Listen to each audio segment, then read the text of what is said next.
Hello, I'm Dr. Nathan Gellert. In this video about motivational interviewing, I'll be talking about the process of engagement, which is the foundational process in motivational interviewing. But what is engagement? There are really three key aspects of engagement, and those are the process of establishing a trusting and mutually respecting working relationship, agreeing on treatment goals, and collaborating together on mutually negotiated tasks to reach these goals. It's important to consider at the beginning of the helping relationship that the client is going to be asking themselves some questions.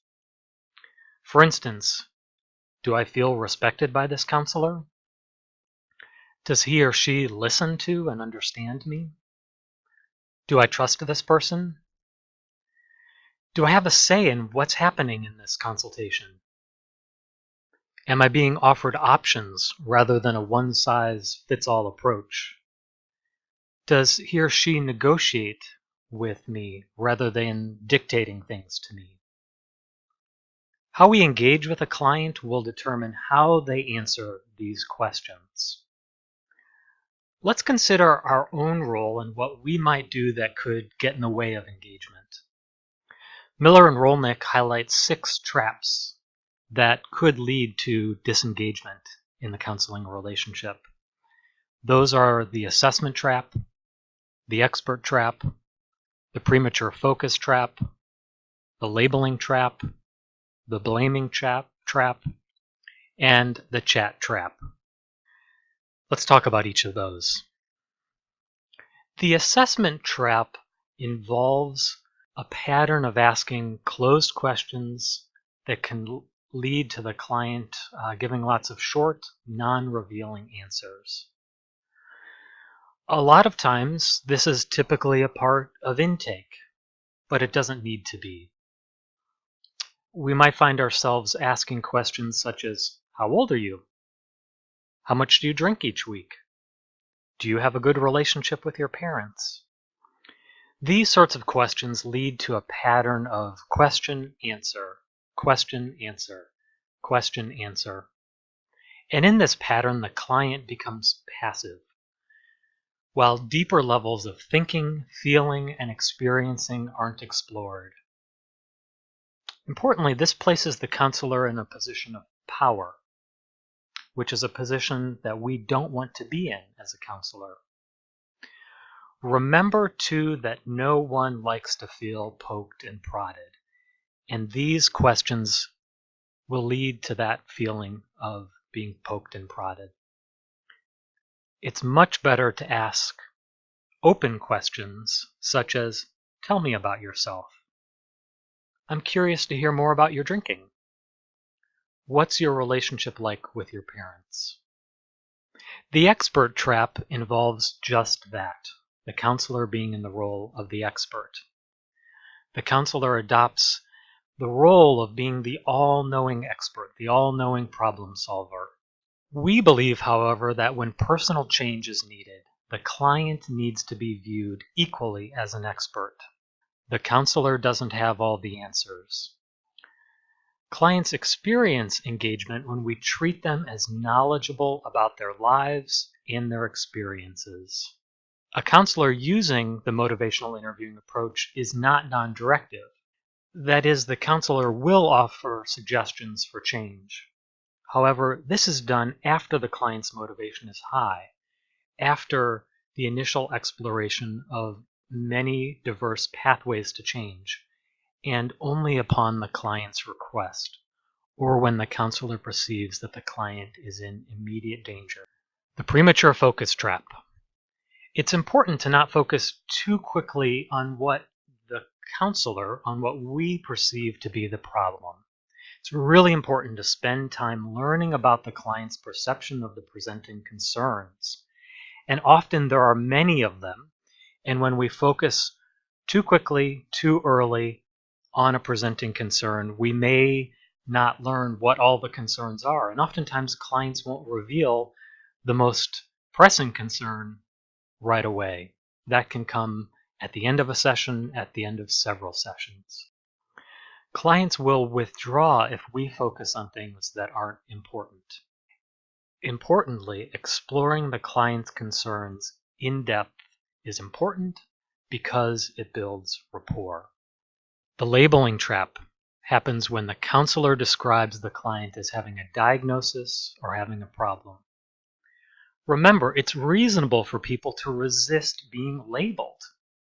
Do you like being labeled? I know that I don't like being labeled. Hence, it's often best to de-emphasize labeling and focus instead on the client's experiences and perspectives. Of course, some clients will embrace a label, and this can be helpful to them. For instance, it can be helpful to know that I have a particular diagnosis because then I can know what the treatment options are. I can know that I'm not alone, that there are other people who have this diagnosis who have experienced recovery. When this is the case, there's no reason to discourage a client from embracing a diagnosis. We just don't want to impose it on them. The blaming trap. It's really natural for the question of who is at fault or who is to blame to arise early in the counseling relationship. Clients will come into counseling having experienced a lot of this with friends and loved ones, either them feeling blamed by others or experiencing laying blame on others.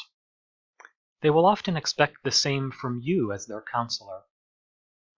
So we must be careful not to lay blame on the client or on others.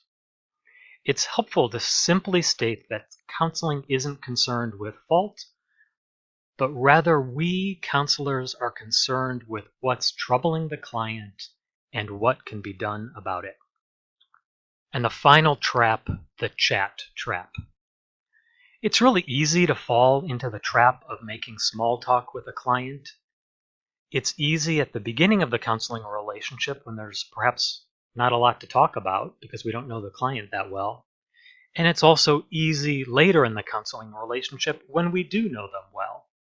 So, what promotes engagement? Miller and Rollnick suggest several factors that can influence engagement. Let's talk about each of these 5 and some questions that go along with each of them.